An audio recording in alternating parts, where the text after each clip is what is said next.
Yo, Hollow Knight Nation! Yeah! Hollow Knight Nation, yeah. Second video I make today, and I'll be uploading it tomorrow, starting on a backlog, because I'm going on vacation, blah blah blah. I just watched the fourth episode of season 4 in The Boys, and my fears have been confirmed. It is not the same show anymore. I don't know. What I liked about the show at first, when the first session, I'm also like watching the first season again with a friend who hasn't watched the show before, and it's a great experience there. What I loved about the show wasn't the extreme gore, although that was a positive as well. I do like how it's done. I don't know. It's good shock value sometimes. It's like fun. Something I deal with. Like, it's something I'm slightly positive. It's not like the main reason why I like it, if that makes sense.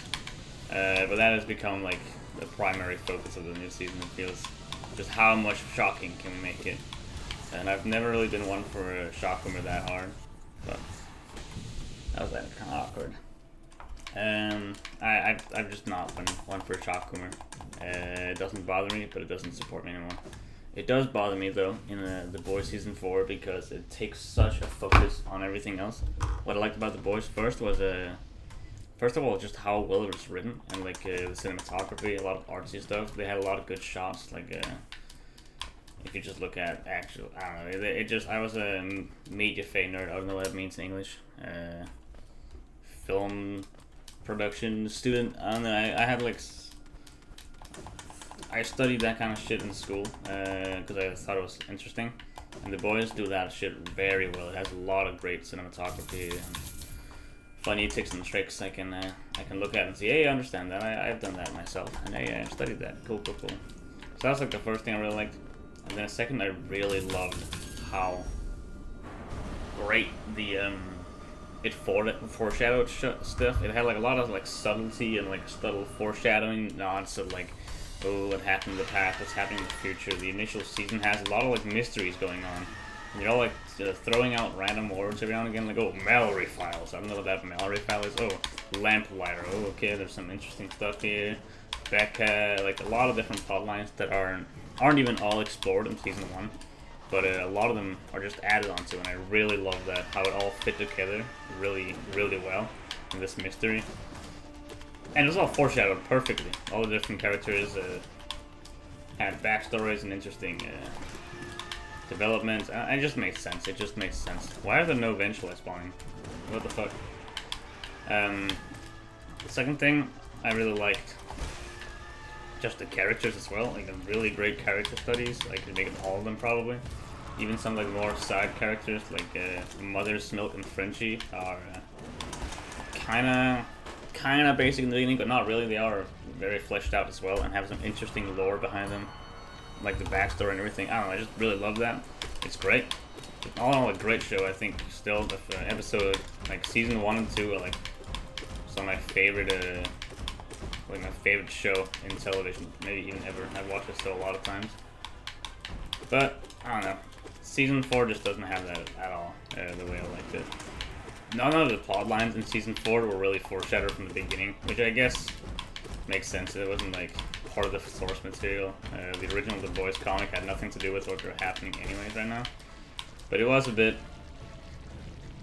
It's just that it just doesn't make, like, none of it was really part of the original series, I feel. Although I have only watched 4 of the episodes. Stuff like how, spoiler alert, I guess, Starlight now. She's been revealing an evil past, that she's been a very, very bad person in her past, apparently. And I don't think that's a bad plotline for her to have. I think that makes sense for a character. Perhaps that she's grown somehow. She was not a bad person earlier. I just find it strange how it's only coming up now, and it feels very... I don't know, it just feels off. It's nothing... None of this was mentioned earlier at all, especially in terms of like places where it probably should be mentioned. Like, if she had all this bad shit she's done in the past, probably she would have acted differently when Huey was like lying to her and everyone else was being mean. You know, she gave fucking the deeper blowjob on the first day of the 7 because she was so surprised by how awful that suggestion was and being forced out of the 7 immediately. She was being blackmailed, everything was going wrong. She seemed so shocked at how awful everything was, and like Vought was doing awful things, and she couldn't believe it. I've just watched this first season. I think that's still amazing, but now like apparently she's just been doing awful shit all the time. She's apparently killed a pregnant mother, already had like children of her own on accident. She just did that. Whoopsie. Fuck. Okay. I mean, that should probably stick with her more. I don't know. Then once she like heard about how Huey got her, like got like her girlfriend got killed by Adrian and shit. Maybe then it would have been relevant there for her to bring up like, oh shit, yeah, I know, yeah, superheroes are kind of bad. We do kill people. I've killed people as well. I don't know. It's like a major plot point, I feel like, and it just hasn't come up at all in the early seasons, and that's just, it's not because it didn't make sense it wouldn't come up, it's just because it was poorly written into the series now, and only coming up now. I don't know, it's just weird. How does Huey feel about this, that she has killed people in her past, like a lot of people? I mean, sure, she's okay, I'm saying a lot of people, but at least one pregnant mother. Maybe they weren't pregnant, but they were a mother, so, I don't know, the point is, it just feels pretty arbitrary that this is happening. Also, the writing as well, the plot in the early season just made sense. Everything that happened, you'd be like, holy shit, that's so clever, of course that happens. And like, oh my god, something would happen, and either like it'd be like gory and make like horrific, but it still made sense a lot, and it was really cool to watch just because of how genius it was written. Now, like, shit will just happen for stupid fucking reasons. Characters will just make bad decisions, and goofy shenanigans will happen not because of a consequence that like one of the characters made something, made a bad choice, or to show how evil Vought is. It just happens for pointless drama, really. One example that happens a lot is that the gang now, the boys, just kind of show up to people, beat the fuck out of people, and the only suit that's left, the one they got there to confront, is the only one left alive. They have her right in front of her. They could kill her. Like this happened with the Firecracker at least once. And she just, they're like right in front of her. They can just kill her at this moment, and they don't. They just kind of look at her, and it's not like they don't want to kill a suit. They're like, oh, we can't kill people here. They already killed a lot of people, including another suit, like her boyfriend. And they're just looking at her, and she just starts leaving, and then she leaves, and they're all kind of just standing in the room, posing for the camera. I don't know, man. The early show was making fun of this kind of stuff. They're making fun of Marvel-ass action sequences. It doesn't really make sense. It was a parody of all the superhero films of, oh my god, this like epic fighting, and then the bad guy gets away. Now these guys like actively kill superheroes. That's kind of their whole shtick. And now they're letting them go for no reason. They don't even mention this. They don't ever think, oh, we shouldn't let her go there. We think they just, it's like the writer never thought of it either. It's like, oh, I guess she's right here. She should probably leave real quick so we can use her later in the show. It doesn't make sense. It's stupid. And it's so out of character for all of them. This happens multiple times that characters just kind of left alone. Like, everyone had plot armor, and just kind of wander around out of any fight, any problem. Just gonna wander off. I don't know, it's not that, it is actually that bad. I think it's, the show is fine. It's become very mediocre. But I find it a lot more annoying because the show used to be really good.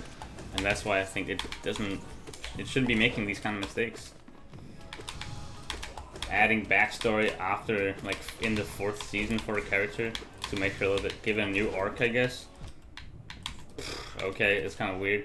Letting characters just act stupidly and, like, letting enemies go away and not attacking them. I don't know, it's weird. It's weird. It's supposed to be smart characters doing smart stuff and gruesome actions. Instead, it's just kind of awkwardly placed characters does stuff for no reason and leaves people alone for no other reason. Also, in this episode that I just watched, episode 4, Firecracker is being blackmailed by Butcher and MM. He's right there being blackmailed. They're saying, hey, if you don't do what we say, we're gonna publish this video of you having sex with a 15-year-old while you're like 30 or something, 28 I think. And this is probably like some good blackmail, you know, some pedophilia, pretty good to have used blackmail. They've done this before. Kind of where we don't see them gathering this blackmail, but okay, it was just apparently easily available. And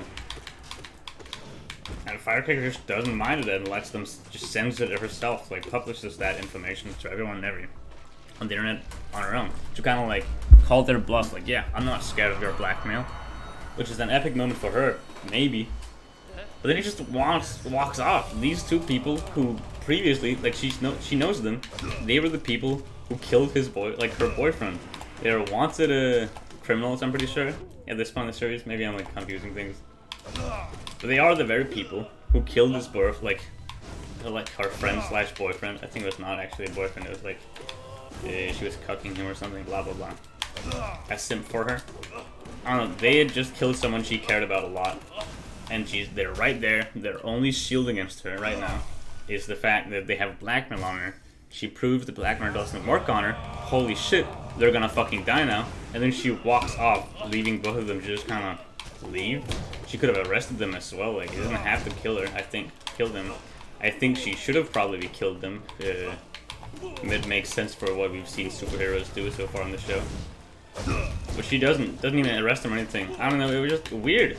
It just showed that scene, and then it left. Like, okay, cool, we have the characters meet up and talk, and then we have them leave again because we can't actually have anything happen yet. We need her to say the speech she's gonna make. And then she makes a speech which pisses off Starlight by just kind of explaining what she did in the past and awful shit. She also reveals to people Starlight has gotten an abortion. Which makes sense. That's a horrifying thing to publish for someone, against someone who's like a Christian with a Christian upbringing. She had some like struggle with that. Having the abortion was a difficult decision for her. I guess we hadn't seen that happen, but it did happen, I guess. And it's just another thing where Starlight has apparently done something that can be used to blackmail her without us knowing. At this point, it was an abortion, which it's not that far contrived. That makes sense, I guess. But it came out of nowhere, and I'm like, okay. And then the weird thing happened is that Starlight just acts completely deranged and just flies off to where this like live conference is being happening. She's a live speech that Firecracker's doing. She flies over there and just starts beating her up on camera in front of all these live stadiums. Like, what? What the fuck? That is such a deranged thing for her to do. And the rest of the characters like, oh yeah, we understand your Starlight. Of course, anyone would have done that. No one else would have done that. What are you talking about? That was like the most obvious trap ever. And it was a weird reaction for Starlight to do. She's not normally that stupid. Even like the Deep would not have done that. And he's a fucking lunatic. I don't know. I don't know. It just feels weird to see a show that I loved so much be butchered to this extent. And they've got like the funny shock value stuff, and they still have some good moments, I think. Homelander as well had a scene with him like showing up to his like basically his childhood place, or like where he grew up in the lab, and confronting his quote-unquote family members, the scientists who studied him and shit, who made tests on him. Explains just how horrific they were to him. Apparently they've been burning him in ovens to see how much warmth he could take. He has been just been made fun of and like ridiculed by these people who laughed at him while he was fucking jerking off, I guess. I don't know, it was weird. I don't think that's bad. I just think it's kind of weird that they're showing us this after like Vogelbaum. He's already kind of confronted his past, I feel. But he's doing it again, and at this point he's just killing everyone there. I don't know, Homelander was like my favorite character before. He was an awesome character. Not because I liked him or anything like as a person, but because he was a really amazing villain. But now he's, I don't know, man, I fear what they're doing to him. He's just becoming, they're kind of reusing scenes with him confronting his past and butchering them like you already have done. It's like it's not a new thing here, him going back and attacking these scientists. He already did that with Vogelbaum. But he's doing it again now. This time to a bunch of characters we have never seen before, so it's just a lot less meaningful. It's a cool enough scene though. I don't know. It's weird. It's like they're out of ideas. They ran out. They're like, oh shit, we need something new. We gotta get Starlight. Alright, she's been a very bad person in her past, actually. She's like, he's killed people. On accident and shit. Yeah, that's a good point. That's a good idea. You know what Homelander should do? He should go back to his home and kill the scientist who tested on him. Oh, you mean like that scene, season 1? With Vogelbaum? Yeah, like that, exactly. Alright, let's do that again. That was a good scene. Everyone loved that. But to be fair, we didn't see him actually torture Vogelbaum. It was just implied that he had. Well, he said he had done it. But still, I know it's not new. And then there's also like the plotline with Frenchie and Kimiko, which is also like the Starlight kind of thing where they've just added lore to them. Frenchie was an assassin earlier in his life. We knew this actually. This is not new, and it's kind of expanding on what he did as an assassin. Now we're going back into the past and seeing a person that he himself have really fucked over. He killed this guy's entire family apparently, and now we see him meet one of these people, and he ends up forming a relationship with them and like starts having sex with this victim, like a romantic thing. It's just kind of weird. Because I don't care jack shit about this new guy, this guy he's fucking now. It's just a new character completely. I've never seen them before. I don't care. I don't have any emotional investment here. I think it sucks for Frenchie to have to go through the experience of him coming to consequences with the assassination he did. But like, I don't know, if we'd seen him do the assassination, then it might be more impactful. We have never met him during his assassin phase. We've seen a bit of it. Of him dealing with the past, and I already thought he kind of had, maybe not, you know, this is him being confronted with his past. I guess exactly like Stormfront, like Starlight, except it makes a bit more sense. I just don't really care about the new character they brought in.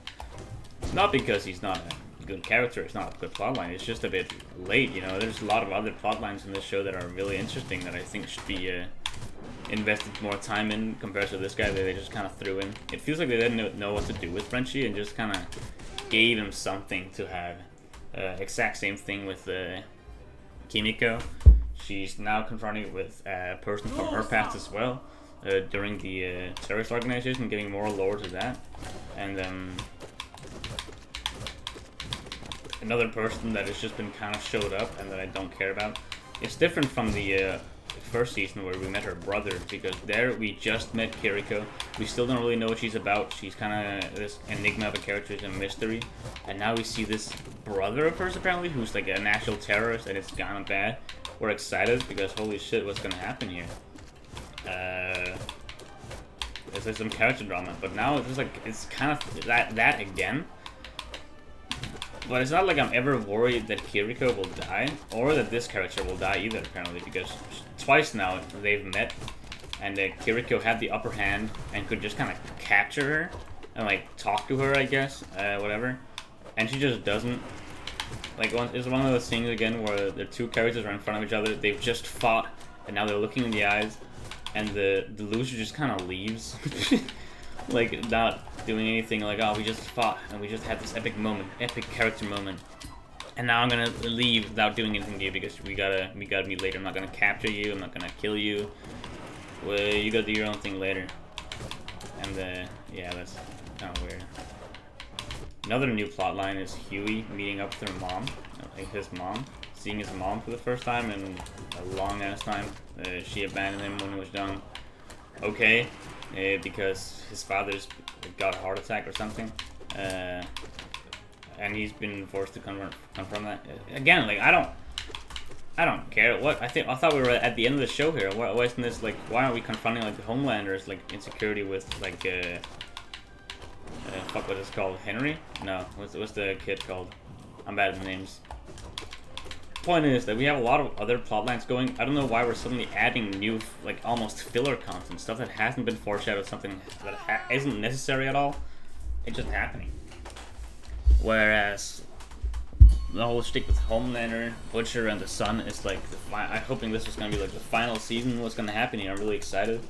And instead, we're seeing a bunch of new characters doing stuff that I don't really care about. I don't know.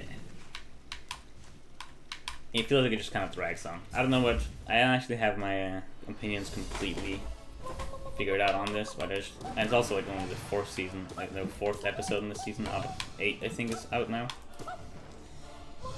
It's just not at all what I liked about the show. Yeah, no. I think the 3rd season had a few issues as well with being a bit too grotesque and just kind of going for the shock value of gore. But it at least had like a pretty good plot as well, and it was I still like the show. I like that season. I remember. It's been a while since I watched it. I'm gonna get to it soon enough. Then I'm on season 2 with my friend. Fuck. I don't like season 4 as it is. It kind of just sucks. I'm not a fan. It's just not for me anymore. I don't like when characters do stuff that doesn't make like. I don't like when stuff isn't really well explained, and it happens a lot when stuff just happens and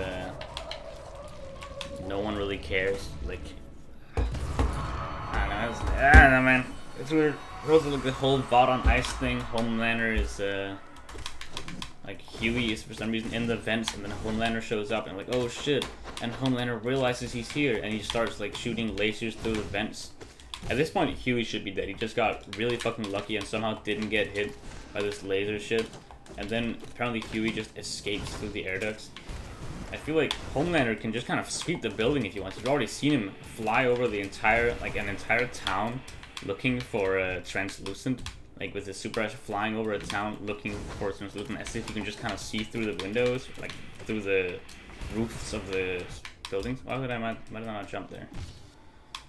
But he can't find a single Huey in one building, or at least like around this building. He just fly up and look around. It's not that he has to worry about not being spotted or anything. He just killed a bunch of people on that. There's a whole scandal here. Nothing happens off that either. It's just a funny moment. Like, look, Homelander's accidentally killing a lot of people on ice this time. Ha ha ha ha. And no, Huey's kind of in a problem. He's gonna get. Oh, he's fine. It's completely good. I actually think he got saved by A-Train, actually. Which should immediately also just kind of lock him out, because they have chips on them. It's been confirmed multiple times. The superheroes have like they're chipped because like we can track them. So anyone who like cares to look at like, oh, look at the scandal here. Like if Homelander just asked like, oh, how did this Huey escape? I looked through the whole city. I couldn't find him. He looks at the chip on A-Train and sees, oh, A-Train ran all the way here, and just took off for some reason. He was all the way by the story that like where Huey left, and then he ran off. That was curious, but none of that happens, of course, because that would be a too smart a solution for the like Homelander to do. I don't know. I could go on nitpicking a lot, but I couldn't do that in the first season. When I nitpicked there, it was like a rare, and I would they can always kind of defend it, but not anymore, and I think that sucks.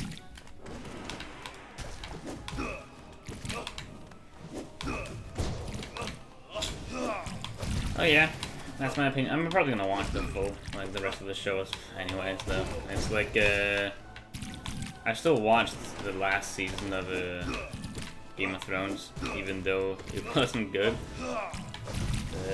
I just gotta watch the rest. You know, maybe I'll go on YouTube or something and see what people online say. And everyone disagrees with me. Good on them. They can be happy. Maybe they can explain to me why it's not garbage. Okay, maybe it's not garbage. It's just a bit of mediocre. Or alternatively, I can find like an echo chamber that I can join in and see like, oh, I hate this show, it got so bad, and I can be like, yeah, and then I'll have like a bunch of conservatives being like, yeah, look at how they fucking ruined Homelander, now he's just a psycho. I'm like, what? No, wait, that's, yeah, you always kind of was that. I agree he was butchered a bit, but not that way. And then I'll be somehow like have to like confront the fact that I'm on the wrong side of the internet, and I'm gonna hate it. Another thing I really loved about the show in the beginning was how subtle it was. It was so good at subtlety.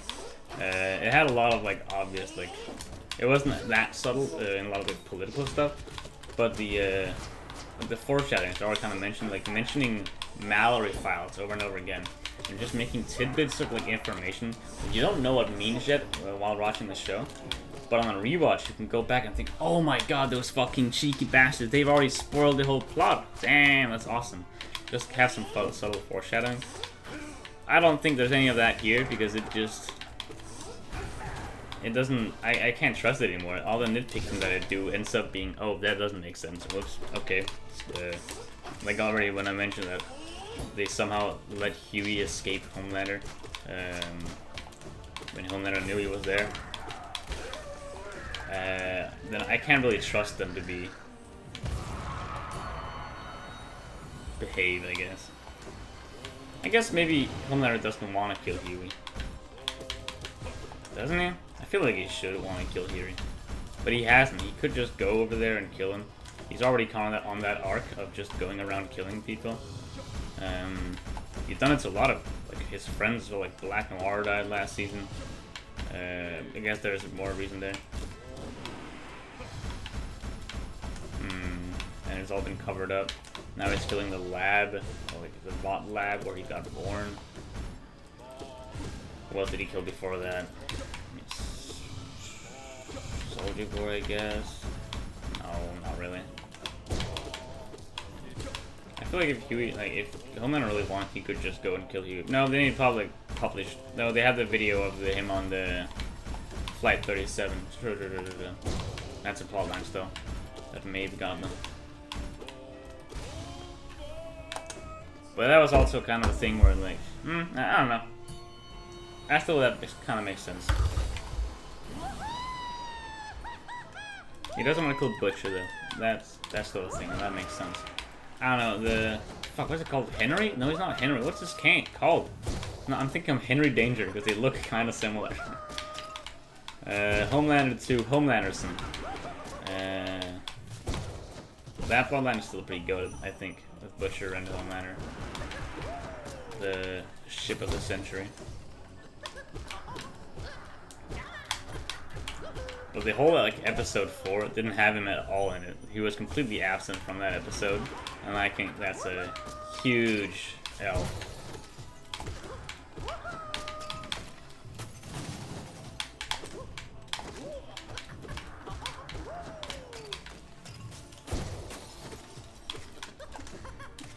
Yeah, no, that was stupid.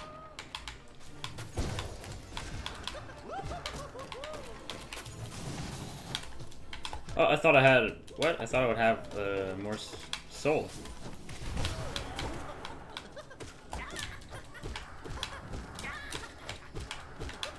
There we go.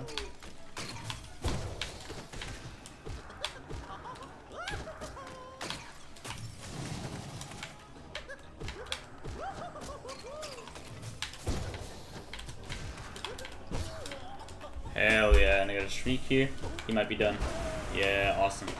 I'm gonna open my window real quick.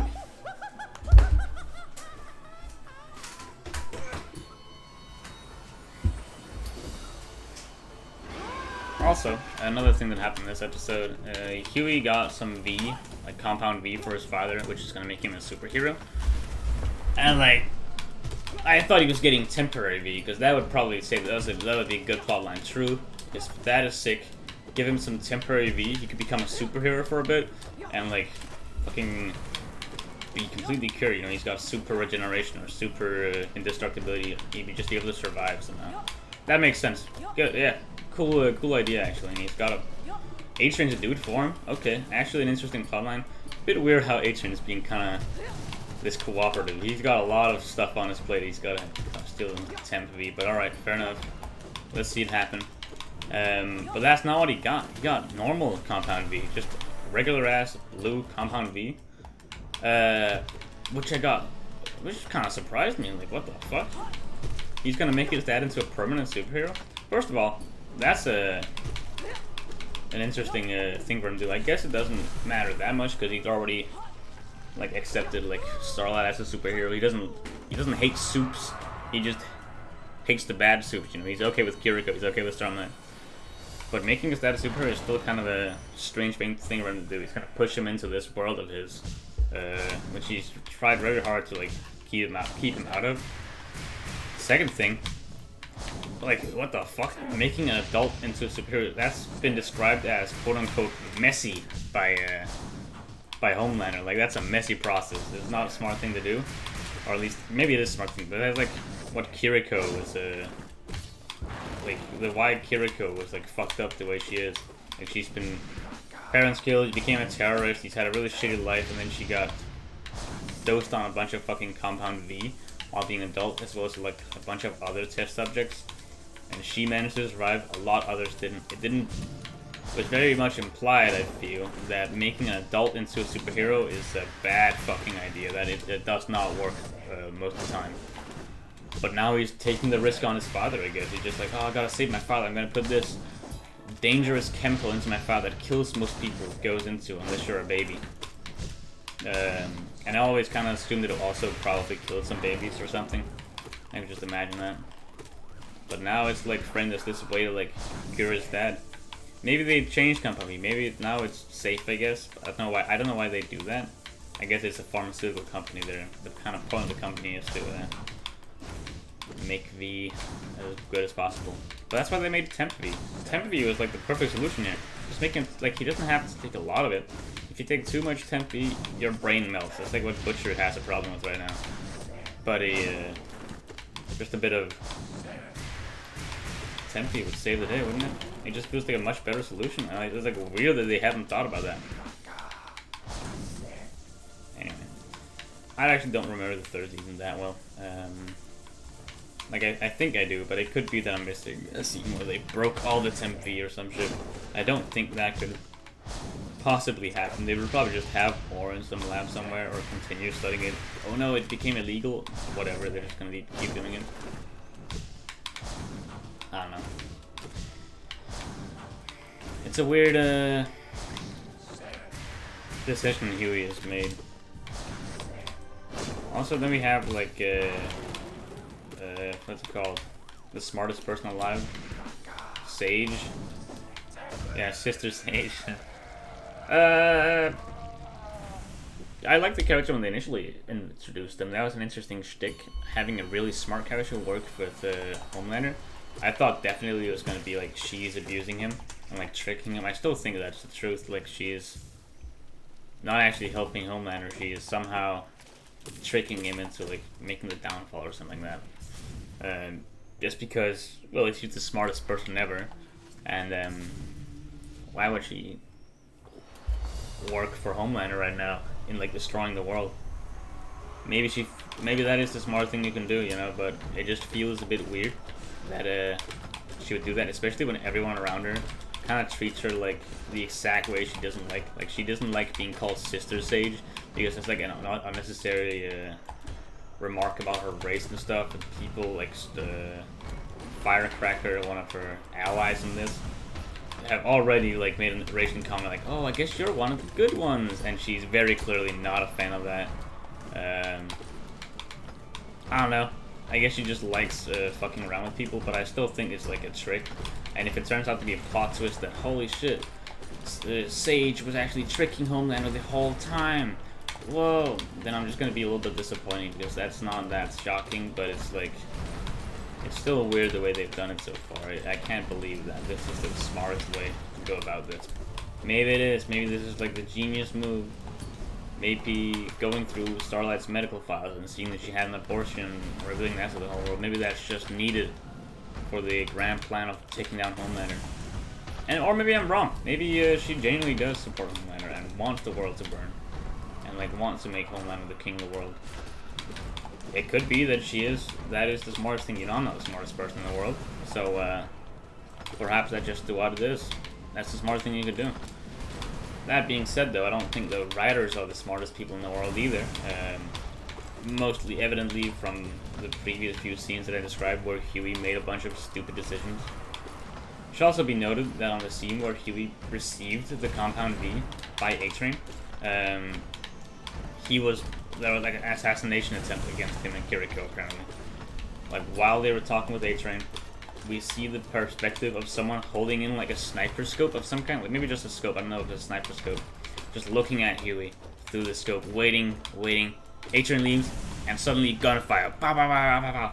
A whole gang of people start shooting, and all of them miss completely. None of them hit you. They just kind of had a scope on him for the entire duration of their meeting with A-Train, and they all miss, and it felt a bit weird. And then he stumbles on a fucking forklift, and that's like the main injury here. Oh, he got injured, but it's not because he got like a gunshot or anything. He just actually stumbled on a forklift while being under massive fire, like from a shot fire. What's it called? I don't know. That was also like a strange plot armor thing, where they allowed him to like dodge all those attacks, but they were like, oh, but he still got injured though, and that was a strange happenstance.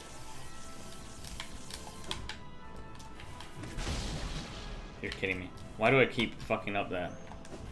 I don't look if he's making that move. I just think I gotta hit him now while I have the chance before the jellyfish leaves too far. There I kind of fucked it up as well, but not in the same way.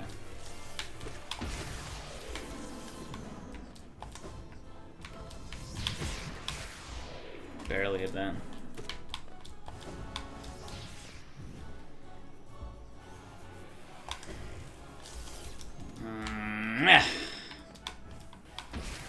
Nice. Come on, you gotta be dead soon. Cool. Okay, if I shrieked him here, he would have been dead, I think.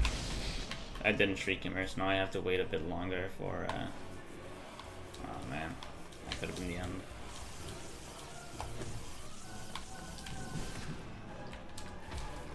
That sucks.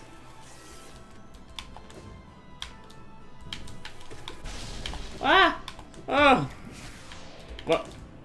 That's comical. That's actually kind of funny that that happened to me. And now he's still alive. There we go. Can I hit from here? I don't think so. Oh well. Not full soul. What's a show I do like then? I hadn't gotten butchered. Game of Thrones. I actually haven't watched House of the Dragon finished yet. I really think I should. I watched like the first episode of the first season. I think I watched up to like episode 5, and it just kind of slapped. It's pretty good. But then I stopped, and I had no interest in going back there. It was good. Then they made a time skip, and I was not that interested. I don't know. Yeah, I just haven't gotten back into it. They just released like a second season though, so maybe I should go back and watch it more. Maybe if I like start watching some of like the Alt X videos describing just how all the minute details and shit from the show, then I'll be able to enjoy it more. Like if I don't have to think about what the epic details and nitpicking everything is, and just watch someone else do it for me, that'd be nice. I do think I'm pretty good at nitpicking though. I don't think that's the issue. I think the issue is that I am stupid. No, maybe I just don't have the interest in it. You know what you know what I think it is? I just don't like seeing women in power. I think that's why I don't like Hot D. If anyone asks, that's why. That's also why I don't like the new season probably. Like Sister Sage. She came in. I hate her. How dare a woman be smart? Like, she's the smartest of women. She's not the smartest person. I think that's the answer here. Yeah. Mild misogyny. Mild only. Don't worry, just mild misogyny. I hate seeing women in power. Yeah. And Newman. You know, the worst part is now I'm thinking about good shows that I can recommend to say that I'm not just spiteful. And I'm out. I used to say Game of Thrones, and now like The Boys. That was like my good show that I loved and I could recommend to people. I've like seen it so many times now with people because I think it's that awesome. And now it's now gone. The only other show that I can imagine is I think it's like a fucking kids cartoon called Infinity Train. And it's not even that good. I just like the third season a lot. It was really good. And yeah, I had to go through 3 seasons of a kids cartoon before it gets really good. Second season's good as well.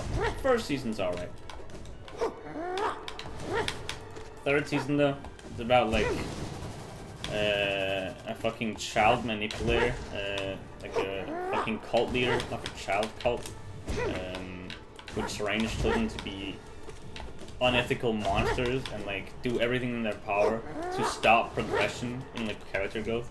They're on like a big magical train that helps people grow as people, and you know, just a nice little therapy thing with added a spike of death for just, you know, TV drama. And she's like, yeah, no, I'm gonna do the opposite. I'm gonna inspire all these kids to like join my cult and lie to them and tell them that everything wrong they're doing is actually good, everything good they're doing is actually wrong, and just have a good time manipulating kids. And I think that show is pretty awesome. I'm just a horrible person as the main protagonist. Hell yeah. Maybe not protagonist, but the main character. Maybe I should use soul more. Oh, Santa. I only have 4 life blood. I guess it's pretty good, but I thought I had like a over max earlier. I'm gonna lose it all to Hornets somehow. That actually got kind of close. I've been playing on Red Dead. Good game. I gotta admit, it's a good game. But I still don't quite get why. Like, I don't know. Sometimes I really love it. I can just get invested, play through it, and just have a good time. Then I play it like, yeah, I should play it again. I wake up the next morning and play it again, yeah. And it's just not the same. I'm not invested at all. I'm kind of bored. Like, what the fuck? This takes so long. I just want to open a dresser, man. I don't want to take this long. I'm just not immersed. And I don't know what, like, dictates this. I think I should just go and play with Red Dead every waking hour of my day. Like, just to see. Is it a good mood for it? And if it's not, then I'll close it and not play it. And like, do something productive, like go to my job or something, blah blah.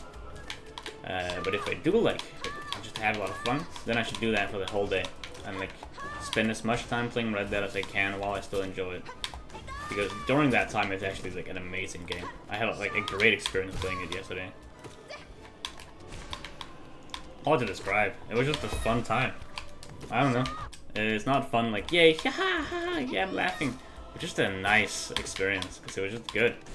Like, watching a good movie, indulging in a great piece of art, you know? The feeling of appreciation, I think. I just appreciated my time there. That's what I did with The Boys before it became...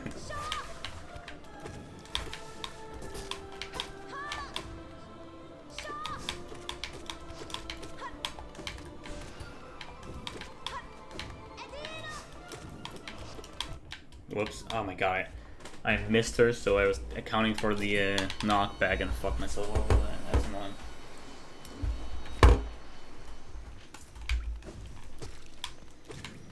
Oh well. Oh well. One thing that's like really good though is my book. My book. It's a book that I'm reading. Oath. No. Standard Archive. Something. Book 3. Edge Dancer? No, that's the book before that. Anyway, it's a good book. I just got done with like part 2. I might have already talked about this actually, but it's a really good part. Holy shit, it has some great POVs. It's basically like in the first book, the main character Kaladin meets a group of people, and these group of people just kind of become his gang. You know, they're called Bridge 4. It's because they have bridge duty on Bridge 4. Pretty descriptive name actually. It makes a lot of sense. And now they're not even running bridges anymore. Nothing to do with bridges, but they're still known as Bridge 4. That's what they define as. And it's just a wholesome, good gang of misfits and hardened criminals and like drug addicts and all sorts of people from different places around the world who's all made a horrible mistake in their lives and somehow ended up on Bridge 4, which is like the worst place you could end up. But now they're not there, and it's awesome, and I love them all, and I think they're a cute little family. And the best part of part 2, in book 3, is that one of the POVs, one of like the 4 POVs, is just Bridge 4. It's like a random character from Bridge 4 each time. We see Rock doing this, like he's cooking. He's like a big Herisidian man. Just like a strong group of people who live in the mountains. He's just a man, big burly man. He likes to cook. He's loud. He's friendly. That's his shtick. People come up to him, ask for advice. He gives them food. He listens. He talks. He's like loud. He's funny. Just a wholesome time. I got like 30 different pages, just a chapter with 30 pages of just him None of the epic drama of like political factions struggling or anything. None of the epic magic system. None of the world building. Maybe some world building and maybe some magic actually. None of the main character dramas of the main characters. No, just Rock and his cooking and these random other characters from Bridge 4 that I love. I know it's the best 30 pages in that entire fucking book. I love that chapter so much. Holy shit, it was so wholesome. He's just there, cooking his good old meal. People are coming up like, wow, this tastes like fucking ass. And he's like, no, no, no, you have bad taste buds, bro. You just suck. You gotta grow big like me someday, and you gotta eat this to do so. And I agree so much at Rock. Haha, that's funny. I would never eat what I would eat what you made for me, no matter what it was. And they do too. They like to complain because they like making fun of each. Ah, it's just so cute. It's so cute. 30 pages of that. Kai goes up. Ah, man, I don't know if I'm fitting in quite right in this group. You know, I'm just a bit different from the rest of you. Rock's like, don't worry about it. Here's some tips. Here's some good drink to drink, and here's a word of advice. And he just lets the guy leave, and he's happier. Everyone's happier for it. Rock's just a good guy, making good food for a good company. Good company being, you know, former slaves, like in the worst possible position in any army. Well, like a lot of them betrayed their friends in the past or family. Some are drug addicts. Some of them are just murderers and deserters and shit. You know, it's actually like a pretty horrific group of people who've decided to change for the better. You know, changed men, and that's pretty awesome. I was talking about. Oh yeah, that was just one chapter. Then there's another chapter of a guy named Moshe who used to be part of the group, but you know he became kind of edgy. He was kind of, you know, he became a slave because I actually can't remember. But anyway, he had some unfinished business, and he wanted to kill the king. That's what he wanted. Then he got assigned bodyguard duty for the king, just because they were such a nice and mighty gang. And you know, this is a good decision. Usually making these people bodyguards, they're like used to be former slaves of another king, like a high prince actually, who's also serving under the king. And you know, it just makes sense for him to be a bodyguard because he's the only one without any ties to the former princes or anything like that, among like the rest of the Bridge 4 thing as well. Like whole Bridge 4 is a good group of bodyguards just because they haven't been they're not spies, that's for sure. Problem is, you know, they are actually former slaves. They are actually people who have somehow in their life, at some point, all of them have been fucked over by the royalty. Maybe some of it deserved, maybe most of it's deserved, but they've still been, you know, been enslaved by some noble at some point. And so, eventually, it makes sense that one of these people was enslaved, or at least indirectly enslaved, or like fucked over, indirectly, by the king. What makes sense, you know, out of all the people, at least one of them's probably been enslaved by the king. Sure. Then as well, one of these people might be seeking vengeance, and that's what this guy wanted. And he tried to do so. He failed, and he got saved by the rest of the, like, he quit Bridge 4 out of shame. He left everyone behind. His new family, his old family, he ended up betraying. His new family, he betrayed as well. And now he's just sad. And those chapters of seeing him now, coming to terms with what he's done and trying to just like fucking captured immediately by the evil race of Voidbringers, like the big bad of the story, like the main plotline. He becomes enslaved by them, and he's just like, yeah, no, this makes sense. This is where I belong. I'm a slave. You know, I can't. No one should take. I don't have any responsibility left in me. I cannot be on my own. I need someone to like control my every move.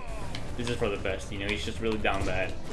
He's in this slave camp. Everything sucks, and he just appreciates it. Everyone around him are like sighing and like, oh no, this is still terrible. We've been enslaved by the evil race of Voidbringers, and he's just like, yeah, no, this is awesome. Holy shit, they're nice to their slaves, you know? His boots got broken. They gave him new boots. He got 3 meals every day. He just got proper sleeping time. And he even gets some free time as a slave. That's kind of rare. He's like fucking vibing here. And yeah, sure, he's a slave. But he's been enslaved before. And this is like some of the best slavery he's ever been a part of. And he just likes it. He's not like it. He's still like moping around having a bad time because he betrayed his friends and all that. But he's like appreciative, and that's nice.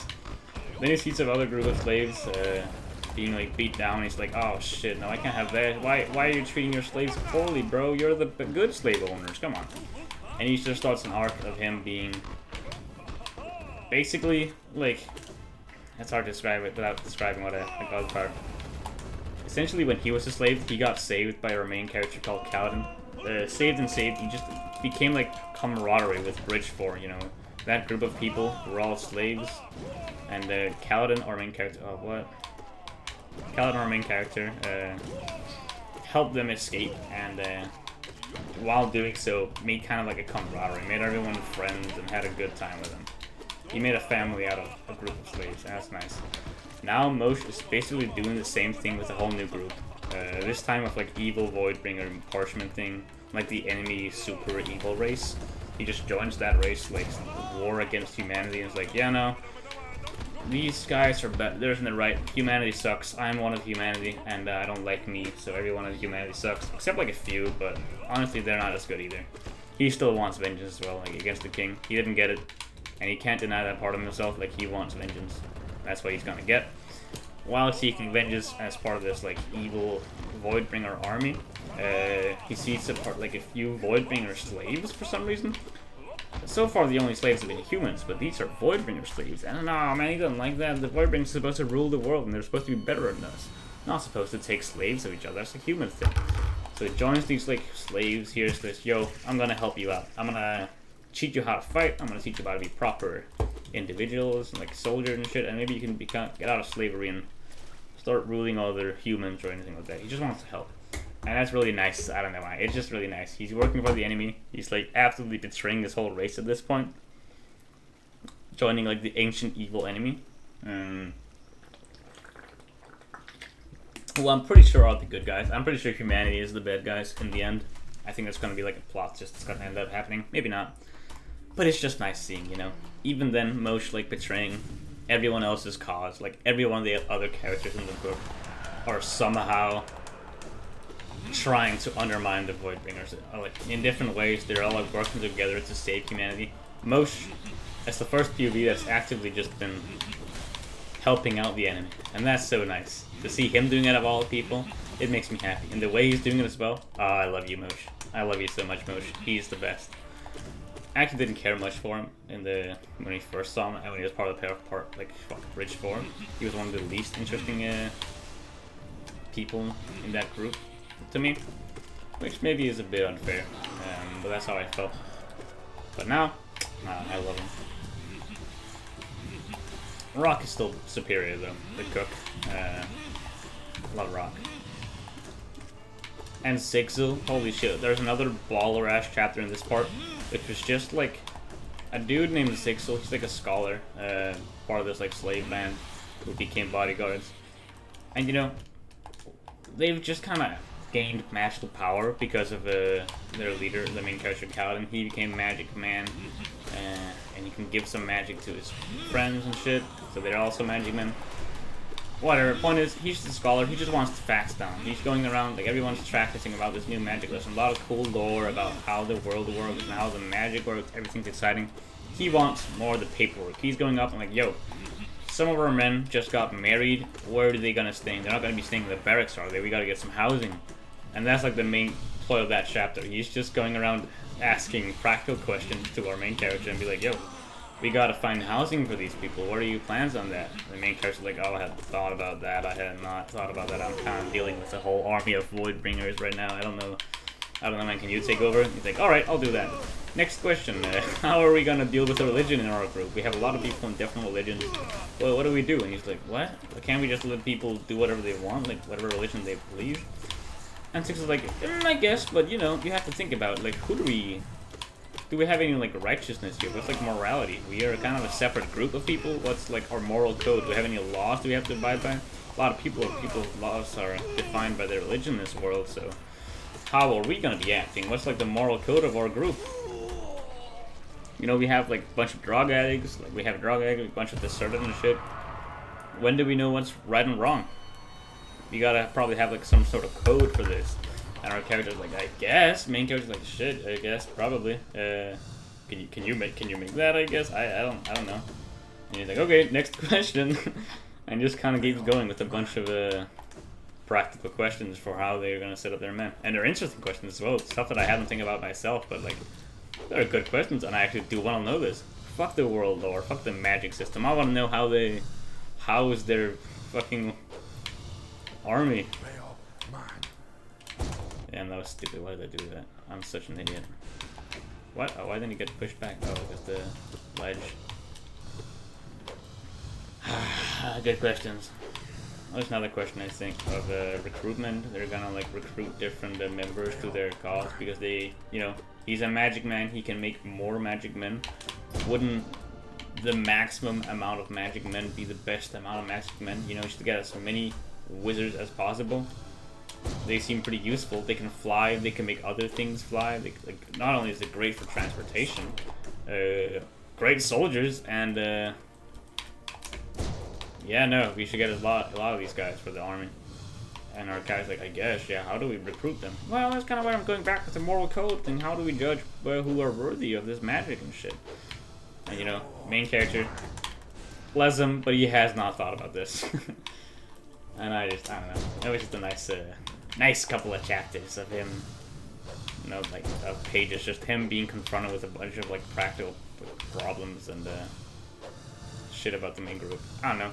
All the chapters with the Bridge 4 members were pretty amazing, just because they were all much more human lives of people that I actually do care about. It's not just like a random human in the show. It's like these humans that I actually like have watched and care about for that I've seen throughout the whole books, only on the sideline so far. I'm interested in how they think, and I'm interested in their happiness. Oh yeah, show me some like showcase of their day-to-day life. It does kind of worry me though that they've given me this insight into all of them. It will make me much more sad if any of them die, and that is a worry. Already quite a few of them have died,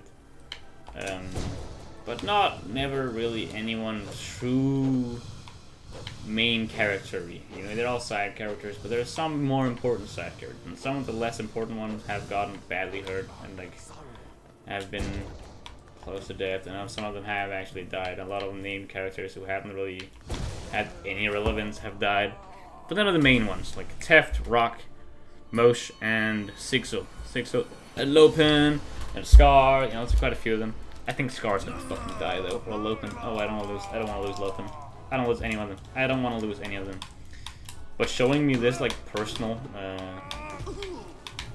a view of these characters, I'm scared, bro. Why would they show me this, if not just to like kill them? Maybe I have thought to shoot. What the fuck? How did that happen? I took 2 damage there. Thank God I can get some health there.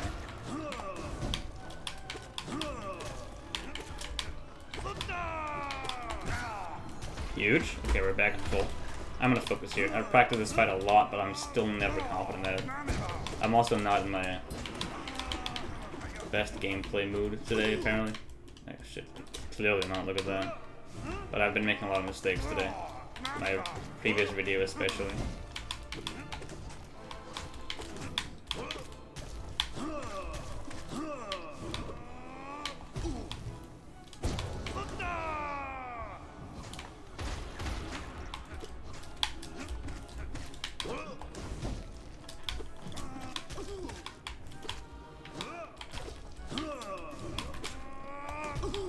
Got rid of them, all of them. Good, good, good. Oh my god, I almost got hit.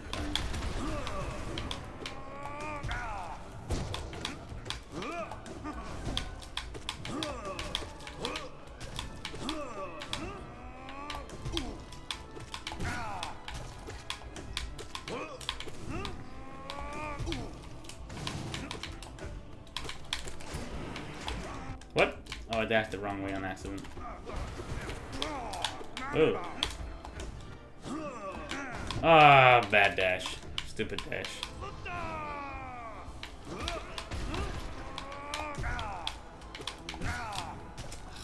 Not quite enough soul.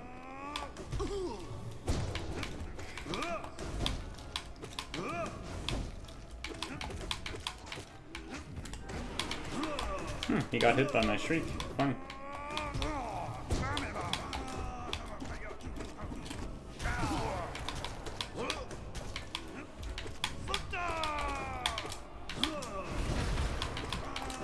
Oh, I tried to jump. I didn't.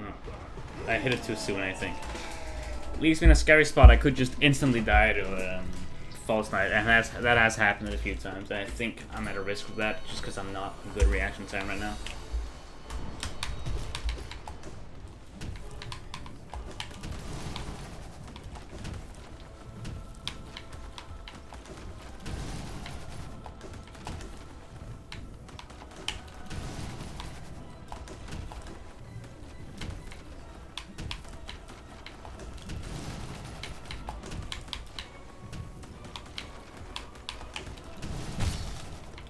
Good.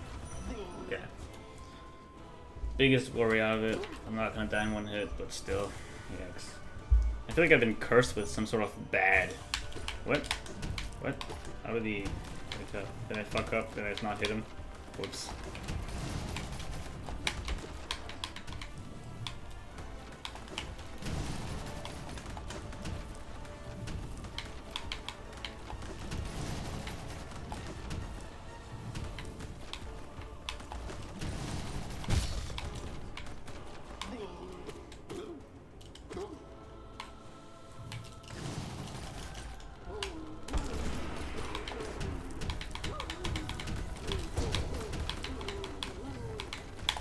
Oh, that's a strange jump.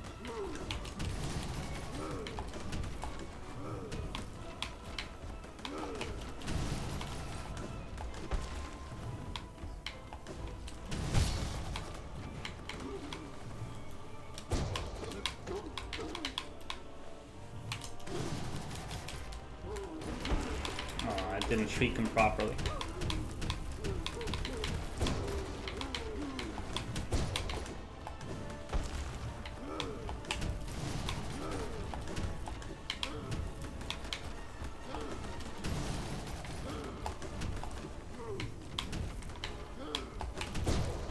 Yeah. That's it, right? Yeah, good. Can I beat American Grim? Let's see.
That was bad.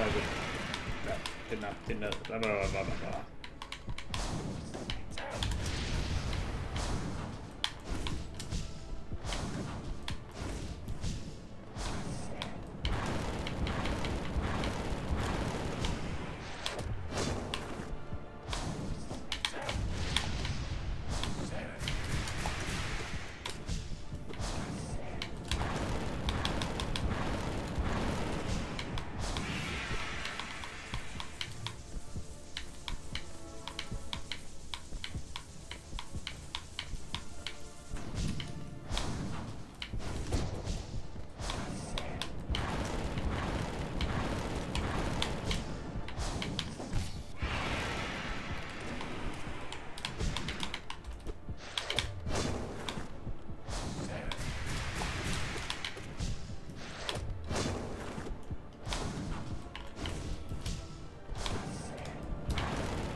this move. One I can do the most damage on.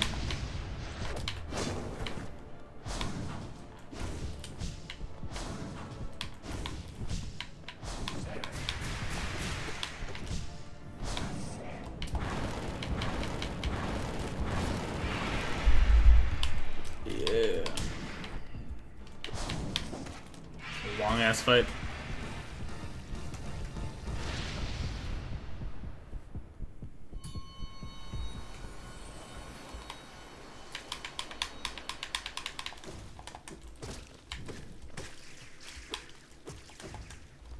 Alright, let's see how much lifeblood I lose to Pure Vessel.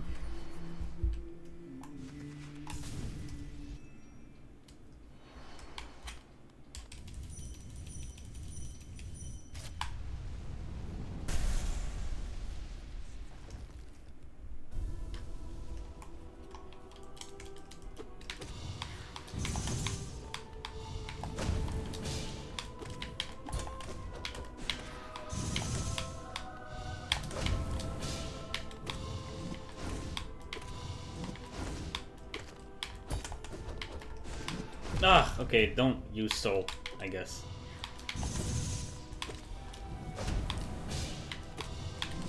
I'm gonna use soul.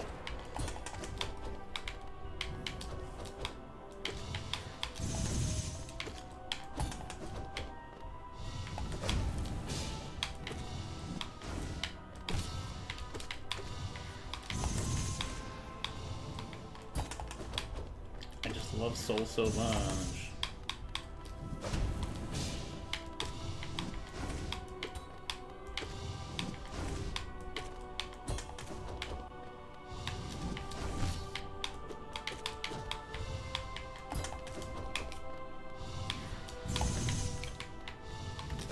Okay, I thought maybe I could do a dive there. Don't use soul. Not time for experimentation.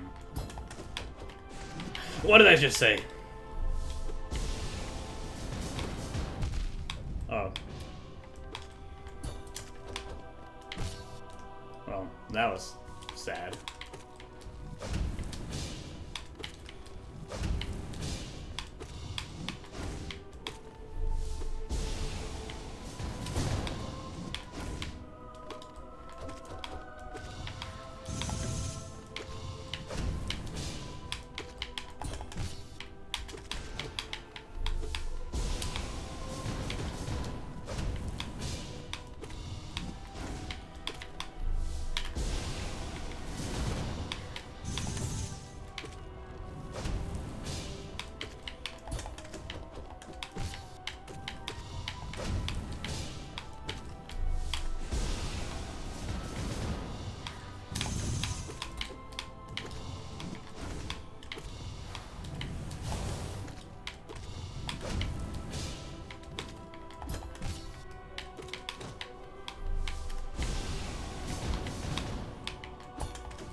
I mean, it's not shocking that I won. It's shocking that I got hit 3 times. That shouldn't have happened.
What? I thought I swear to God I tried to dive. I pressed the button.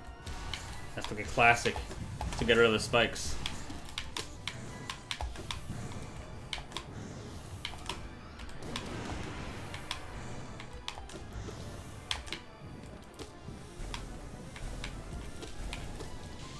Yeah, no, I can't make it.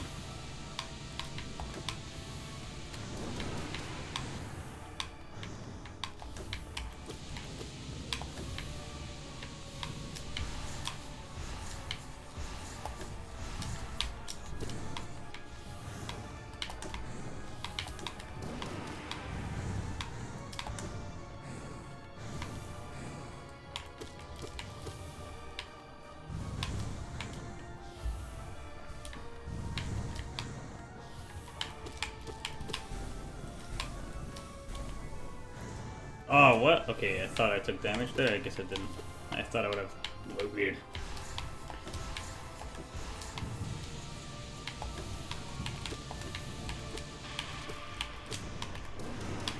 Not a smooth play game, but whatever.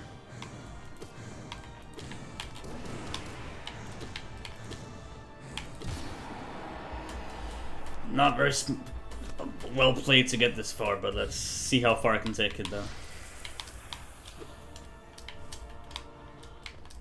10% chance I give it.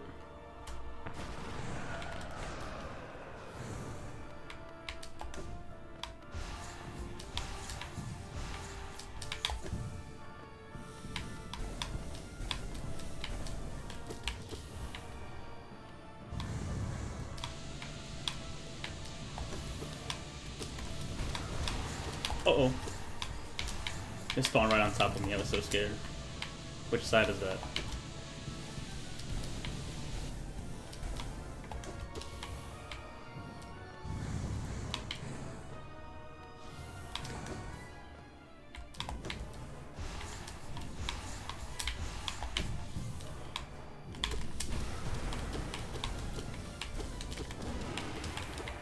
Good damage.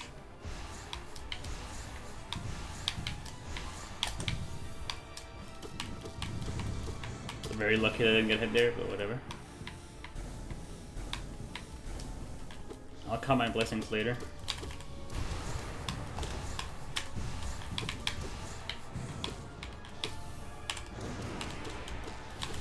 What? Oh, I thought I had. Ugh.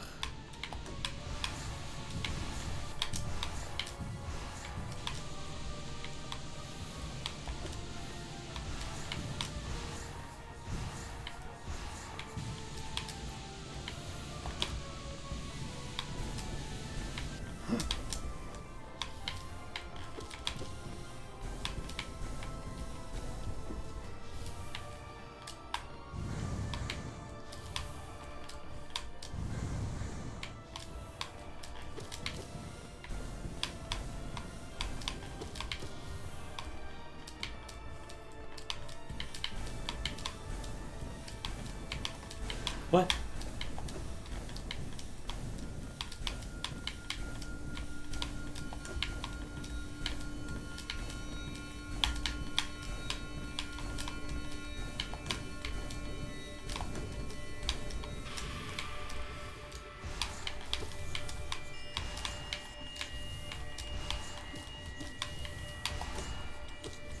I missed the platform.